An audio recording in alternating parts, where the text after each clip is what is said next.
Let's face it, for some, sitting down to write a blog post on a regular basis seems like a daunting task.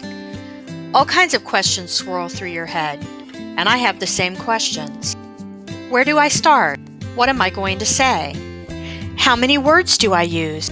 How do I get my point across? All of these questions swirl around in the mind of a novice blogger. Even more experienced bloggers have them. But see, here's the thing. You don't have to be an eloquent writer or a prose master to write a blog post. You just have to have something to say that will resonate with your target audience. They aren't looking for a masterpiece from you, usually just some useful information on a subject they're interested in. So, what do you do when it's time to start writing and you're feeling like a deer in the headlights? Sometimes just having a general outline can help kickstart your creative juices, so I'm going to construct a template to help you get started. First things first, have a compelling title. More people will read your title than will actually read your blog post, so you need to have a title that will make people want to read the article. If your title isn't strong or interesting, you've already lost some readers. Next, you need to have a lead paragraph that sums up the blog post. This is very important. The lead paragraph should get right to the purpose of the post and make it relevant to the reader. After the title, this could be the most important part of your post. If you take too long to summarize what the article will convey to the reader, you may lose them. Keep it short, keep it concise, keep it strong. Now you need to find a good image for your blog post. Images are used to draw your readers into the post itself. Find an image that relates to your article and feature it prominently.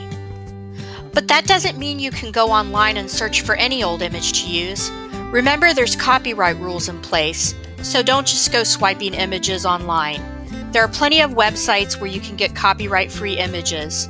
Make sure you only use those if you don't have a subscription to a paid stock image service or licensing to use the image you want. It's always good and fun to put yourself into the post when possible. This helps your readers connect better with you. Try to share a personal experience or a twist with them. Let them get to know you. Make the main body of your blog post eye-scannable. What does this mean? Use numbered lists, bullets, and small headers to allow your reader to quickly scan the article up and down to get an idea of what it's about. Nothing's more daunting to a reader than looking at a page that just seems like endless long paragraphs. Use these callouts to break the page up. Some other ways to make your blog post more readable include using shorter paragraphs. Try to stick to 3, maybe 4 sentences per paragraph. If you do more than that, the page starts to look like it's going to be a chore to read. Write in shorter sentences. I personally struggle with this one because I'm the queen of run-on sentences, but I do suggest you try to avoid them. Shorter sentences make reading faster. Sometimes one of the biggest obstacles to get people actually writing on their blog is the fact that they think every post has to be long. While it's good to have some longer form posts, not everyone needs to be filled with tons of information. Keep many of the posts short. I would aim to have at least 300 to 500 words though to help you with your SEO. Another thing that a lot of people forget is adding links to their posts. When you write a post, be sure to include not just links to outside sources, but also internal links to other blog posts on your own site that are relevant. This helps keep your articles shorter since you can direct your reader to a different post to expand on a point you're trying to make. Plus, you keep your reader on site and moving through other pages of your website. That's always good for SEO. And finally, end your post with a discussion question.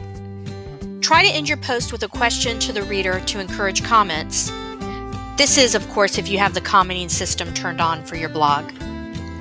Hopefully, this outline has given you some ideas to kickstart the blogging process. If you would like to have this information in a form you can print out and keep, head over to my blog at norakramerdesigns.com and search for How to Write a Blog Post for Beginners.